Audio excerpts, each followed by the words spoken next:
Class 10th के अपने इस वीडियो में आज हम प्रश्नावली 3.5 प्रारंभ करेंगे। इसे प्रारंभ करने से पहले हम वज्रगुणन विधि यानी कि क्रॉस मल्टीप्लिकेशन जो मेथड है हमारा उसको समझते हैं। अब तक हमने दो चर वाले रैखिक समीकरणों को हल करने के लिए आलेखीय विधि, विलोपन विधि, प्रतिस्थापन विधि को पढ़ा। अब हमारी ये दो चर वाले रैखिक समीकरणों को हल करने की जो विधि है अंतिम विधि को पढ़ेंगे। सबसे पहले हमें इस विधि को भलीभांति समझना पड़ेगा। कुछ स्टेप्स हैं इसके जैसे सबसे पहले हमें इसमें दो समीकरणें दी गई होंगी, उसको मानक रूप में लिखेंगे a1x plus b1y plus c1 बराबर 0। दूसरी है हमारी a2x plus b2y plus c2 बराबर 0, समीकरण नंबर 2। सबसे पहले हम इसके फर्स्ट स्टेप में आते हैं। x तीन चर है हमारे x, y और 1।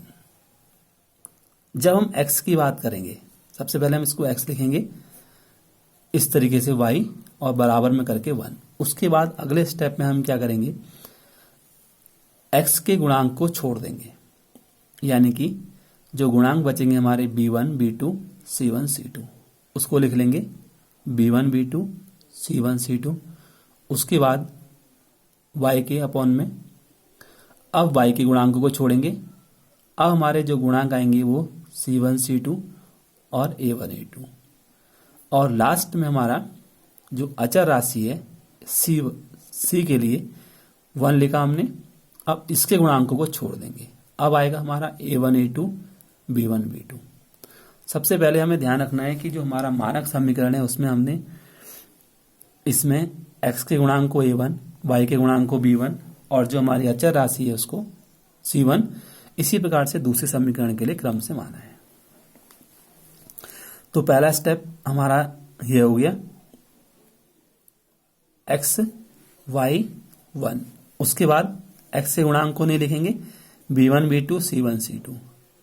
जब y के गुणांक लिखेंगे तब ये पद नहीं आएंगे b1, b2, तब आएगा c1, c2, a1, a2 और 1 के साथ आएगा हमारा a1, a2, b1, b2, यानी कि bc, ca और ab। ये हमारा चक्रीय क्रम चलेगा। x के साथ a नहीं आ रहा है, bc आ रहा है, y के साथ b नहीं आ रहा है, c आ रहा है और एक के साथ c नहीं आ रहा है, a और b आ रहा है, bc, ca, ab। इसको हमने ध्यान रखना है। उसके बाद फिर हमने जैसे नाम है इस मेथड का वज्रगुणन विधि, क्रॉस मल्टीप्लिकेशन मेथड। हम क्रॉस मल्टीप्लाई करेंगे तो ध्यान रखना है हमने एरो लगा रखे हैं। पहले हम b1 की c2 से गुणा करेंगे, b1 c2 बीच में चिन्ह आएगा माइनस का। उसके बाद गुणा करेंगे b2 की c1 से। इसी प्रोसेस को हम यहां दोहराएंगे। c1 की गुणा a2 से करेंगे, माइनस का चिन्ह लगाएंगे, c2 की गुणा a1 से करेंगे और उसके बाद जब 1 आया वही प्रोसेस हमने यहां भी किया, a1 b2 minus a2 b1। तो क्रम का ध्यान रखना है b1 c2 b2 c1। वैसे यहां पर c1 a2 minus c2 a1 और यहां पर a1 b2 minus a2 b1।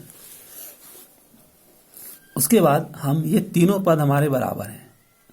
x को हमने जो हमारी अचर राशि है उसके बराबर रख दिया, इसको इसके बराबर रखा, कॉमा इसको इसके बराबर रखा और क्रॉस मल्टीप्लाई करके जो इसकी हर में राशि होगी वो इसके अंश में आ जाएगी। ये हमारा x का मान आ जाएगा और इसी प्रकार से ये हमारा y का मान प्राप्त हो जाएगा। तो ये हमारी वज्रगुणन विधि है। इसके स्टेप्स को हमने ध्यान रखना है। कुछ प्रश्न इसके बनाते हैं, जैसे हमारा क्वेश्चन नंबर फर्स्ट है एक्सरसाइज 2.5 का। इसमें हमसे कह रहा है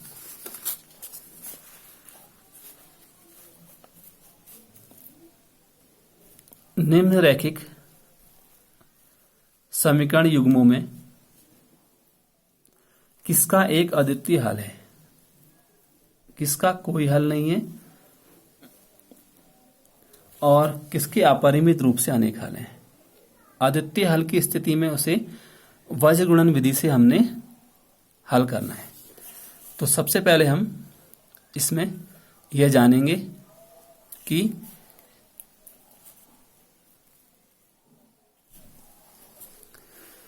किस किसके हल हैं और किसके हल नहीं है। ये हमने जब इसकी प्रश्नावली अध्याय शुरू कराया था उस समय बताया था हमने कब हमें संगत हल प्राप्त होते, कब हमें संगत हल प्राप्त नहीं होते। वज्र गुणन विधि से हमने उसी को हल करना है जिसके हमें अद्वितीय हल प्राप्त हो रहा है। तो इन चारों खंडों को समझते हैं। सबसे पहले हमने x माइनस 3y माइनस 3 बराबर 0 समीकरण 1 माना इसको। जो दूसरी समीकरण थी उसको हमने, दूसरी कंडीशन थी उसको समीकरण नंबर 2 माना। पहले हमने a1 a2 निकाला, x 1/3 हो गया, b1 अपॉन b2 माइनस के 3 बट्टे माइनस के 9 यानी कि 1/3, और c1 अपॉन c2 आया माइनस के 3 बट्टे माइनस के 2 बराबर 3/2। अब हमने यहां पर क्या देखा, a1 अपॉन a2 बराबर b1 upon b2 not equal c1 upon c2। इसलिए समीकरण का कोई हल नहीं है। ये हमारी लास्ट तीसरी वाली कंडीशन है। एक हल हमें कब प्राप्त होगा, जबकि a1 upon a2 does not equal होगा b1 अपॉन b2, यानी कि a1 अपॉन a2 का अनुपात b1 अपॉन b2 के अनुपात के बराबर नहीं होगा, तभी हमें अद्वितीय हल प्राप्त होगा, अन्यथा की स्थिति में हमें अद्वितीय हल प्राप्त नहीं होगा। तो ये हमारी तीसरी कंडीशन थी, इसको हमने यहीं पर छोड़ दिया।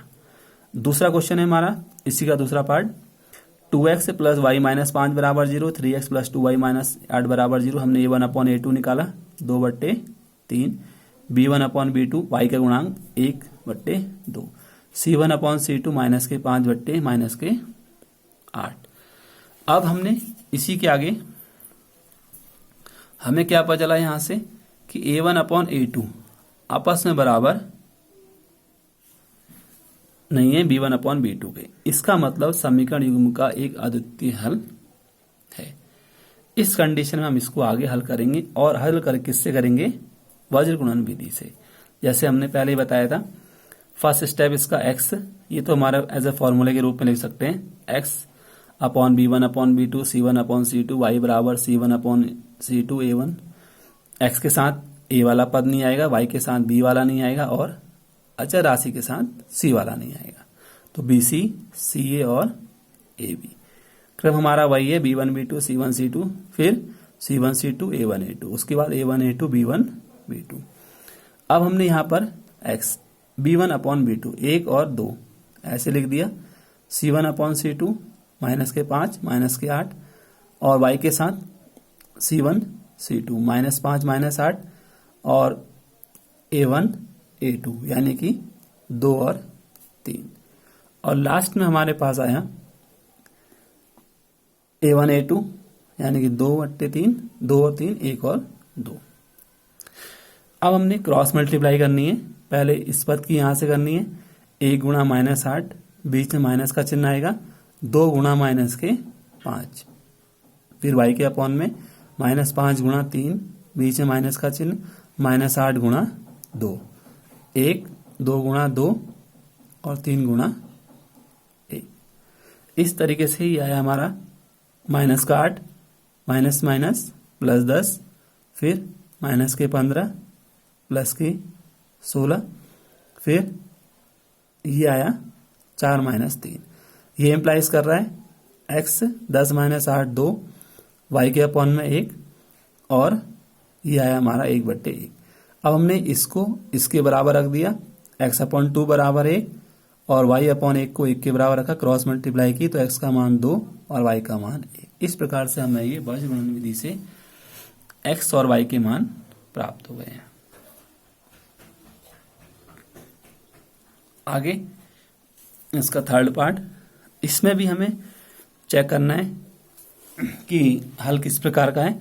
तो यहां पर भी हमने देखा कि तीनों आपस में बराबर हैं, a1 upon a2 b1 upon b2 c1 upon, इसलिए समीकरण युग्म के अपरिमित रूप से अनेक हल हैं। हल तो हैं लेकिन अपरिमित रूप से अनेक हल हैं, अद्वितीय हल नहीं है। इसका मतलब इसको भी हमने यहीं पर छोड़ देना है। तो पहले और तीसरे खंड में हमने इसके आगे नहीं बढ़ना है, आगे हमने उसी में बढ़ना है जिसके अब अद्वितीय हल है।